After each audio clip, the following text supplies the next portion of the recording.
नौजवान छात्र छात्राएं जिन्होंने नीट के एग्जाम दिए, नेट के एग्जाम दिए, वो पूछ रहे हैं लोकसभा के समय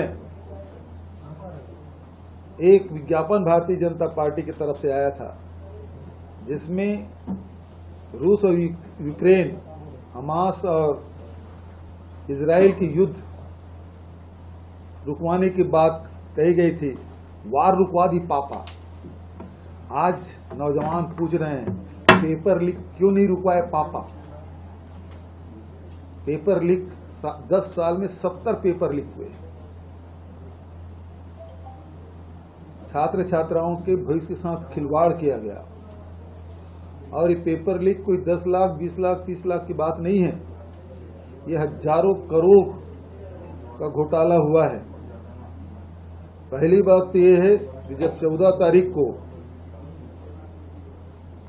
रिजल्ट डिक्लेयर करने की बात कही थी तो उस दिन क्यों जारी किया गया जिस दिन लोकसभा के रिजल्ट आए।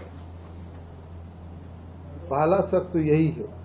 दूसरा, जब बिहार में मई महीने में एफआईआर दर्ज हो गया, 4 लोगों की गिरफ्तारी हो गई, तब केंद्रीय शिक्षा मंत्री प्रधान जी का ये कहना कि कोई पेपर लीक नहीं हुआ। तीसरी बात, बोनस अंक देने का मामला झज्जर का मामला है जिसमें आप बोनस अंक देते हैं, थोड़ा समय बढ़ा लेते, बोनस अंक देने की जरूरत क्या थी।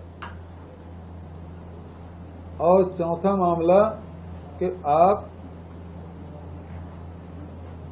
परीक्षा केंद्र बदलते हैं, अब पूरी ताकत लगा देते हैं परीक्षा केंद्र, स्कूल कॉलेज जिनके हैं वो परीक्षा केंद्र बदलवाने के लिए लगे रहते हैं। 25 से 30 हजार छात्र छात्राएं परीक्षा केंद्र बदलते हैं और वही सब क्या मेरिट में आए हैं।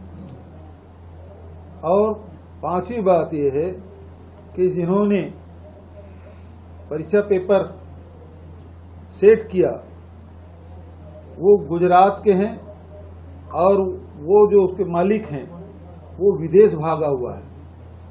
तो आखिर आप इसको निरस्त क्यों नहीं कर रहे हैं। निरस्त नहीं करने के पीछे ये है कि हजारों करोड़ रुपया का जो लेन देन हुआ है उसका क्या होगा। दूसरी बात यह है कि आज पूरे जो शिक्षा व्यवस्था है उस व्यवस्था को दीमक अंदर से पूरा घून की तरह चाट चुका है। इस सड़े गड़े व्यवस्था में सुधार कब होगी। और उसके लिए सुधार के लिए आपने नेट लाया था, नेशनल टेस्टिंग एजेंसी, तो आज वही घेरे में है और उसी को जांच करने की जिम्मेदारी दे रहे हैं। तो सबसे पहले मांग तो ये है कि परीक्षा निरस्त होना चाहिए। दूसरा कि नेट के जो अध्यक्ष हैं उसे एनटीए, नेशनल टेस्टिंग एजेंसी, तो जो एनटीए है उसके चेयरमैन को हटाया जाना चाहिए। तीसरा, शिक्षा मंत्री जो गोलमोल घुमा रहे हैं और तथ्यों को छुपाने की कोशिश कर रहे हैं उसे बर्खास्त किया जाना चाहिए और सुप्रीम कोर्ट के देखरेख में इसकी जांच होनी चाहिए। क्योंकि ये भी सुनने में आ रहा है जो अधिकारी बिहार में जांच कर रहे हैं उसे दिल्ली तलब किया गया है। ठीक है, ये इसी प्रकार से विकसित करेंगे। जो अयोग्य लोग हैं, जो पैसे के बल में डॉक्टर बनना चाहते हैं, तो क्या ऐसी विकसित भारत होगा।